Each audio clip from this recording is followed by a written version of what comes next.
In the investment world, there may be no bigger debate than active investing versus passive investing. So we're going to explain to you what are the two philosophies and which one might be a good fit for you during this video.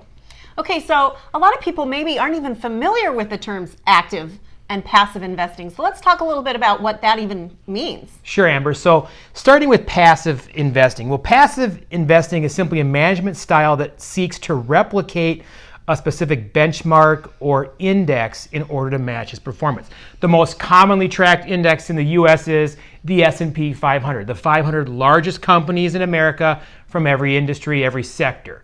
So passive investments just try to match that, right? Whatever that performance is, they try to match. Now, active investing is different. They use money managers that will buy and sell inside a very defined universe with a specific objective to try to outperform that. So I'll give you an example, Amber. There are 500 stocks in the S&P 500. Well, an active management style might say, well, of those 500, can we buy 50 of them that are less risky? Like, which 50 of those stocks should we buy that are less risky as a whole? Or maybe they might look and say, of those 500 stocks in the S&P 500, which 30 or 40 are doing spectacular, that really give huge returns, that we want to invest just in those stocks. So with passive investing, a lot of time it's buy and hold, right? We're going to buy an ETF or mutual fund that tracks the S&P 500 and just let it ride.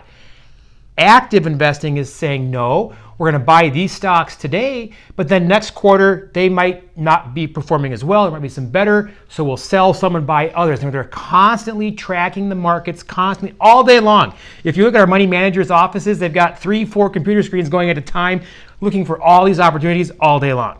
Okay, so you might not really know which is the best fit for you. And really, we don't ever recommend anything to our clients until they have filled out a risk tolerance questionnaire. And so we have actually added that in the description. If you want to click on that link, it's just 11 questions, should take you about 3 minutes, and it'll give you a good idea of what your risk tolerance is, and then we go from there. Yeah, then you had that discussion of which is maybe a better fit for you, active versus passive. So you mentioned that passive is just kind of a buy and hold type investment. It seems a little bit easier maybe. So why would someone be inclined then to go the active investing route? Well, I will say that most of our clients, we recommend the active investing route for really 4 reasons. Number one, you're going to have an investment advisor, right? We're not talking about a stockbroker here who just picks stocks or bonds and tells you when you should buy or sell. No, a true investment advisor like our firm is going to say you should hold these investments, you should have this insurance, you should prepare for long-term care, we should minimize taxes, we need to do some estate planning. Everything in the financial wheelhouse is done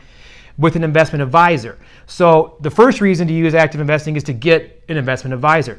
The second thing are those professional money managers. I mentioned earlier, we use professional money managers that all day long, they have dozens of people all day long watching the markets, paying attention to the news, seeing the opportunities, looking for value out there that's maybe not being seen in the market where they can make a little bit better profit. They're actively pursuing the best returns for your money.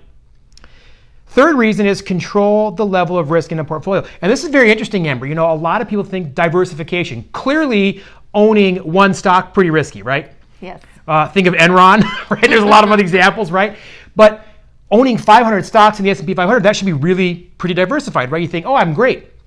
Do you know that we actually have a portfolio of just 50 stocks that is actually 20% less risky than the S&P 500. So they're still found in those 500 stocks, but only 50 of those 500 stocks actually are less risky and can offer similar returns with less risk. So if you're looking for less risk, maybe that risk tolerance score came back a little bit lower.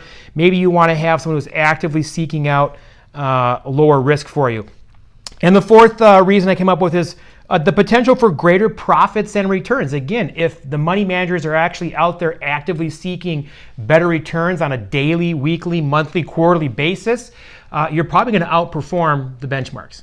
So you mentioned outperforming the S&P 500. Mm-hmm. So give us an example of what that might look like. Okay, so for giving an example, our money managers through July 31st of 2020 this year, They had 7 portfolios that outperformed their benchmark. So whether that was the S&P 500 or whether that was a global stock index or a bond yield portfolio, whatever their benchmark was, they had 7 portfolios that performed better than their benchmarks. And again, Amber, it's not all just about performance, right? Clearly, someone who has a much lower risk tolerance should expect a little bit lower performance because they're taking on less risk and in return getting less reward. So an active portfolio might just be to minimize the risk as well. So again, if you aren't sure what your risk tolerance is, go ahead and click on that link, that questionnaire, to get an idea of what your individual risk tolerance might look like. Right, and then have that discussion with your advisor or with us about should we do active or passive, and consider those 4 reasons we talked about why you should have an active investment strategy, because you can make the rest of your life the best of your life. Plan now to retire happy.